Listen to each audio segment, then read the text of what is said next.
Hello friends, this is Sheri Asthana. Welcome in my channel edu life time. आज हम production management की series को आगे बढ़ाते हुए फंक्शंस ऑफ प्रोडक्शन मैनेजमेंट पढ़ेंगे। प्रोडक्शन मैनेजमेंट के मीनिंग, ऑब्जेक्टिव्स और स्कोप से रिलेटेड वीडियो मैं ऑलरेडी अपलोड कर चुकी हूँ, जिनका लिंक मैंने डिस्क्रिप्शन बॉक्स में दिया हुआ है। इसके अलावा आप मेरे चैनल की प्लेलिस्ट में भी जाकर अनदर वीडियोज़ की प्लेलिस्ट देख सकते हैं। All content related to management subjects. अगर आप मेरे एजुकेशनल कंटेंट से रिलेटेड वीडियो को पसंद करते हैं और आपने अभी तक मेरा चैनल सब्सक्राइब नहीं किया है तो प्लीज़ मेरा चैनल सब्सक्राइब करें। So without wasting any time, let's get start. Functions of production management. So basically last videos में हमने प्रोडक्शन मैनेजमेंट क्या होता है, प्रोडक्शन मैनेजमेंट का ऑब्जेक्टिव क्या होता है और उनकी स्कोप क्या होते हैं, ये पढ़ा है। अब हम पढ़ेंगे कि प्रोडक्शन मैनेजमेंट का एक ऑर्गेनाइजेशन के अंदर क्या क्या फंक्शन होते हैं, मेन फंक्शंस क्या क्या होते हैं, मेन ऑपरेटिव फंक्शंस क्या क्या होते हैं। सो बेसिकली यहाँ पे मैंने पूरा चार्ट दिया हुआ है। Selection of product and design, selection of production process, selection of right production capacity, production planning, production control, quality and cost control, inventory control, maintenance and replacement of machines. So और भी बहुत सारे points होते हैं, but these are the main operative function of production management. So first है हमारा selection of product and design. बहुत important है बिकॉज सारा प्रोडक्शन हमारे प्रोडक्ट के ऊपर ही डिपेंड होता है। Firstly choose the right product for production. ये बहुत इंपॉर्टेंट होता है। आप क्या बनाने जा रहे हो, क्या वो सोसाइटी की नीड को फुलफ़िल कर पाएगा या नहीं कर पाएगा, ये ध्यान देना बहुत ज़्यादा ज़रूरी होता है।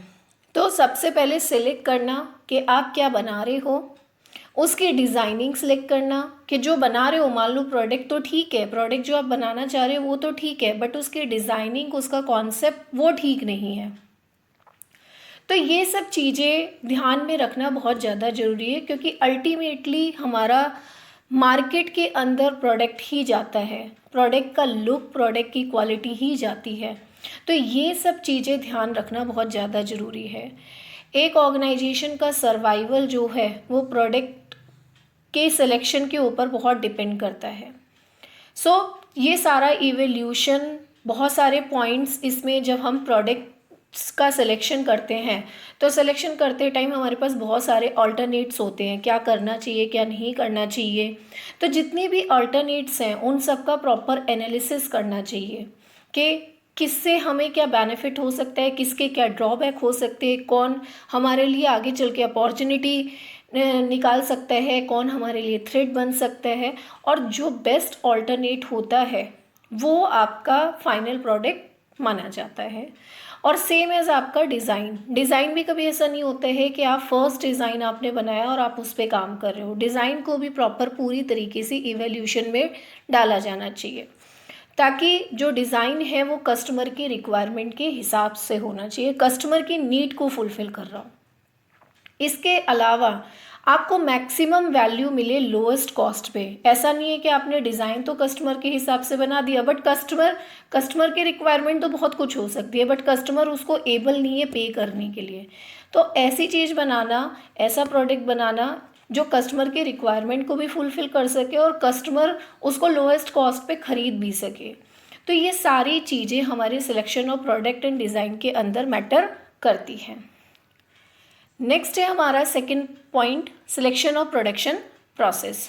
अब आपने प्रोडक्ट तो चूज़ कर लिया और उसका डिज़ाइन, अब आपका प्रोसेस, कि आप जो प्रोसेस टेक्नोलॉजी यूज़ कर रहे हैं, आप जो मशीन यूज़ कर रहे हैं, वो पूरा प्रोसेस किस तरीके से चलेगा। राइट प्रोडक्शन प्रोसेस चूज़ करना, उसको बनाना बहुत ज़्यादा ज़रूरी होता है कि क्या चीज़ पहले करनी है, क्या चीज़ बाद में करनी है। ये प्रोडक्शन प्रोसेस को बनाना होता है, सिलेक्शन करना।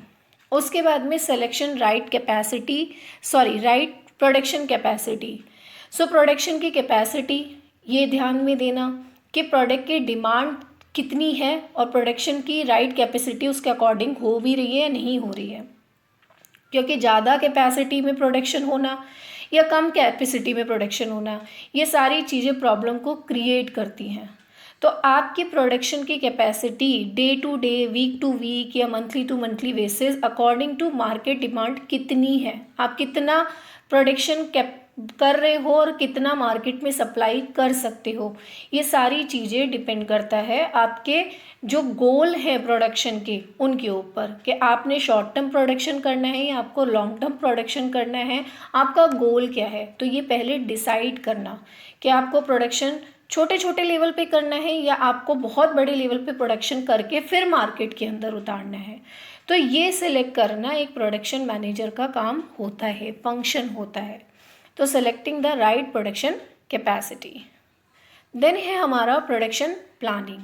ये सारी चीज़ें जब आप प्रोडक्ट डिज़ाइन करना स्टार्ट करते हो तब से ही हमारी प्रोडक्शन प्लानिंग स्टार्ट हो जाती है, किस तरीके से करना है, कौन कौन इसके अंदर इन्वॉल्व होगा।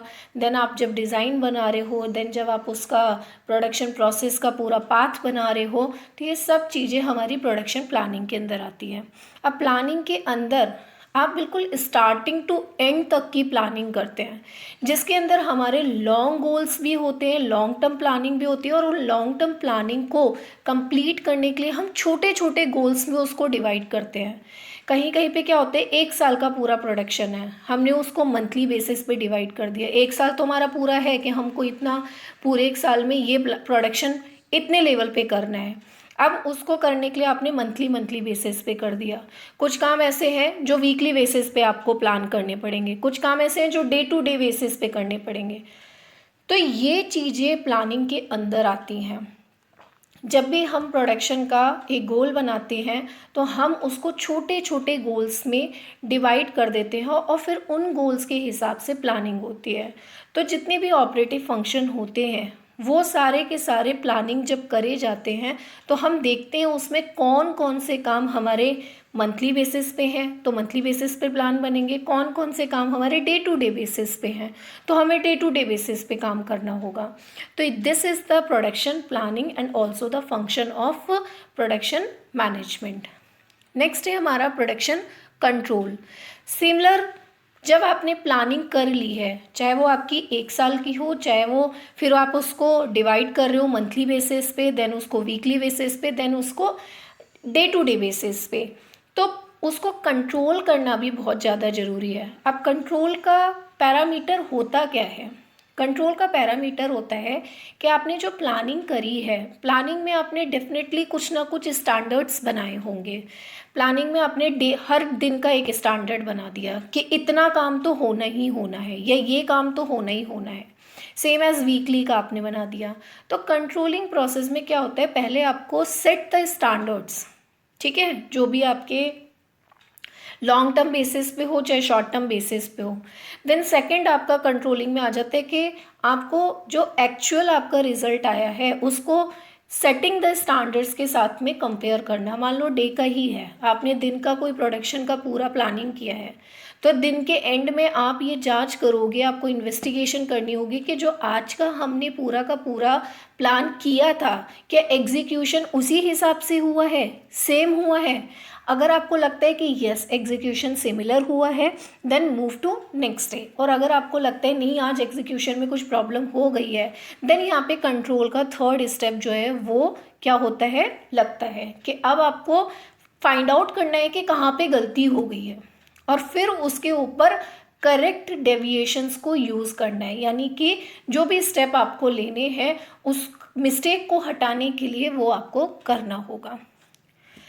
नेक्स्ट है हमारा function quality and cost control. बहुत इम्पॉर्टेंट है, क्वालिटी कंट्रोल करना भी बहुत ज़्यादा ज़रूरी है एंड कॉस्ट कंट्रोल करना भी। हर कस्टमर चाहता है कि उसको चीपेस्ट प्राइस में बहुत अच्छी क्वालिटी का प्रोडक्ट मिल जाए, ठीक है। तो क्वालिटी कंट्रोल का मतलब क्या हो गया? क्वालिटी कंट्रोल का मतलब ये हो गया कि आप जो क्वालिटी प्रोवाइड कर रहे हो वो वर्स्ट क्वालिटी नहीं होनी चाहिए। ऐसा नहीं है कि आप वर्स्ट क्वालिटी दे रहे हो और बहुत महंगे प्राइस पे दे रहे हो।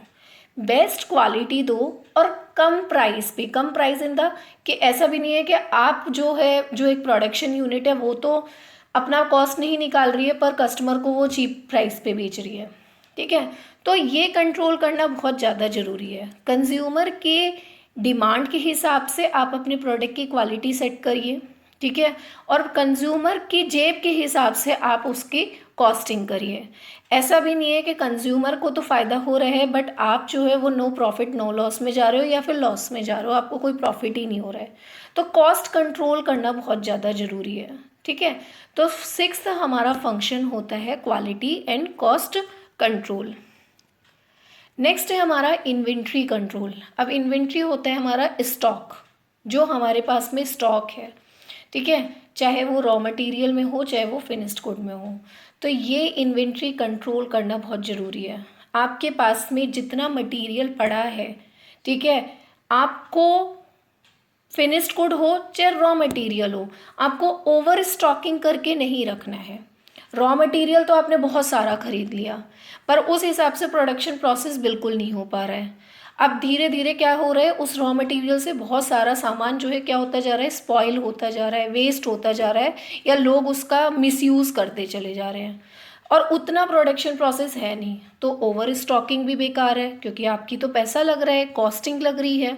और अंडर स्टॉकिंग भी नहीं होना कि मान लो प्रोडक्शन प्रोसेस जो है वो टाइमली शेड्यूल और डिलीवरी उसकी सब हो रही है पर जिस हिसाब से आपने शेड्यूल बनाया है डिलीवरीज आपको देनी है उस हिसाब से आपके पास में स्टॉक ही नहीं है। रॉ मटेरियल मान लो है पर आप उस रॉ मटेरियल को ढंग से प्रोडक्शन प्रोसेस में लेकर नहीं यूज़ कर पा रहे हो या बना नहीं पा रहे हो, तो आपका फिनिश्ड गुड नहीं बन पा रहा है ढंग से। तो ये कंट्रोल करना कि आपके पास ना तो इन्वेंट्री ओवर हो जाए कि वो वेस्ट होने लगे कि मार्केट में वो बिक भी नहीं रही है और आपके पास पड़े पड़े बेकार हो रही है, और अंडर स्टॉकिंग भी नहीं होनी चाहिए कि आपके पास मार्केट में डिमांड तो बहुत है पर आपके पास ये स्टॉक नहीं है। तो ये मैनेज करना एक प्रोडक्शन मैनेजर का काम होता है। This is the function of production management. Next है हमारा maintenance and replacement of machines. Important है बिकॉज बिना मशीन के मेंटेनेंस और बिना मशीन की जो आप देखभाल के केयर के आप कभी भी काम नहीं कर सकते। बिकॉज ऑर्गेनाइजेशन के अंदर आधे से ज़्यादा काम जो है एक फैक्ट्री यूनिट या एक मैन्युफैक्चरिंग यूनिट के अंदर मशीन्स करती हैं, ठीक है। तो जिस तरीके से एक ह्यूमन के लिए नीड होती है खाने की और उनको आराम की, उसी तरीके मशीन को भी मेंटेनेंस की ज़रूरत होती है। तो उनका proper maintenance time to time करना बहुत ज़रूरी है। मशीन से रिलेटेड सारे प्रोविज़न्स फैक्ट्री एक्ट 1948 में दिए हुए हैं कि किस किस तरीके की मशीन्स को, चाहे वो एक लिफ्ट हो चाहे वो एक रोप हो, उनको कितने कितने टाइम पर कैसे कैसे मेंटेन करना है, ये सारी चीज़ें उसमें फैक्ट्री एक्ट 1948 में दी हुई है। अगर आप लेबर लॉ के स्टूडेंट हैं तो आप मेरे चैनल के प्लेलिस्ट फैक्ट्री एक्ट 1948 में जाकर उसकी वीडियोस को देख सकते हैं।